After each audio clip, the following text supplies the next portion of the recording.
Lalu saya akan baca medsos-medsosnya Payungi, sejarah dari awal, postingnya Dharma dan segala macam saya akan ikuti. Itu riset. Lalu akan saya baca juga misalnya artikel yang pernah ditulis media soal komunitas ini atau pasar papringan di Temanggung, saya akan baca. Jadi saya perbanyak pengetahuan saya soal pasar komunitas. Peminat, kedua riset, baru yang ketiga kita menyusun apa yang disebut storyline. Ya, kalau teman-teman belajar film mungkin kenal storyboard, tapi ini lebih kepada storyline. Apa sih storyline? Yang mau kita ambil apa sih? Yang mau kita ceritakan apa sih dari Payungi? Tokohnya siapa sih yang menarik?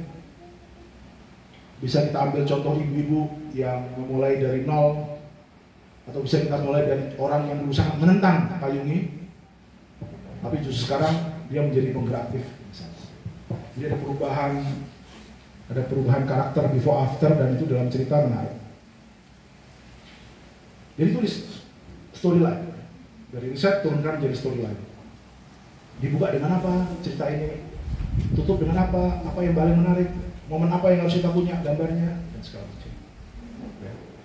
Dari storyline itu kayak kita mau bikin proposal atau bikin rute, ya, kerangka pemikiran, kerangka cerita.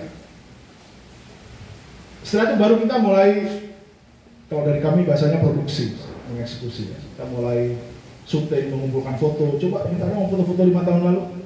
Ada nggak rekaman-rekaman dari HP warga 5 tahun lalu yang belum dijual HP-nya? Keluar masuk, pintu ketokin, permisi Bu, assalamualaikum. Bu, masih ada nggak Nokia-nya? HP Nokia aja dulu. Ambil filenya. Ada nggak? Masih nyimpen nggak? Kumpulin semua.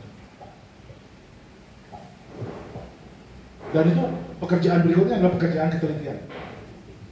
Seksi killers itu jumlah file yang harus kami preview 12.000 file, 12.000 klip. Itu harus satu-satu dilihat. Makanya kami preview film seksi killers saja sampai hampir 1 bulan. Hanya untuk preview gambarnya.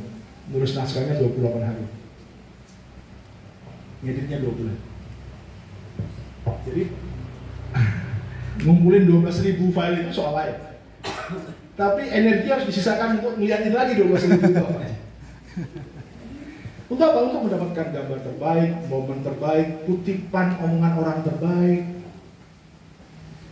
Bahkan misalnya dalam 5 tahun perjalanan ini kalau ada rekamannya, mungkin ada satu momen di mana ada ibu-ibu mukul anaknya pakai uang kepalanya. Laris. Itu ada di rekaman tahun 5 tahun lalu. Tapi itu ada di file nomor 620 dari 8.000 file. Itu kan, tapi itu kan untuk menemukan gambar ini, Anda harus lihat, nggak bisa ingatan. Harus dicatat file mana. Nah itu dalam proses ini disebut post production. Jadi setelah syuting, kemudian kita melakukan post production. Di situ ada nulis naskah, mulai melakukan editan kasar atau rough cut gitu ya. Nah, setelah itu baru kemudian kita mikirkan distribusi dan promosi. Film itu setelah selesai atau karya apapun setelah selesai, dia nggak cukup dengan dilempar ke publik kemudian karya itu kan jalan sendiri, nggak gitu.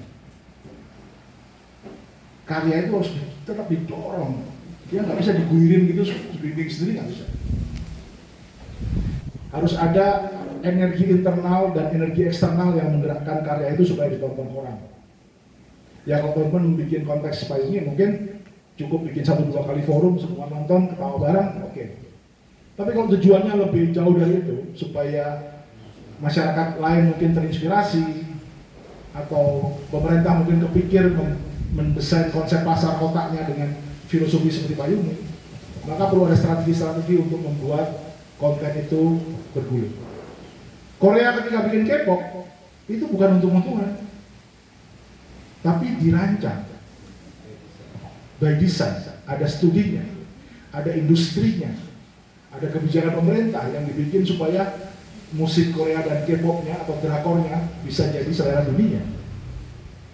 Itu bukan kayak gua seniman suka-suka Ada yang suka untung, enggak. K-pop nggak didesain gitu.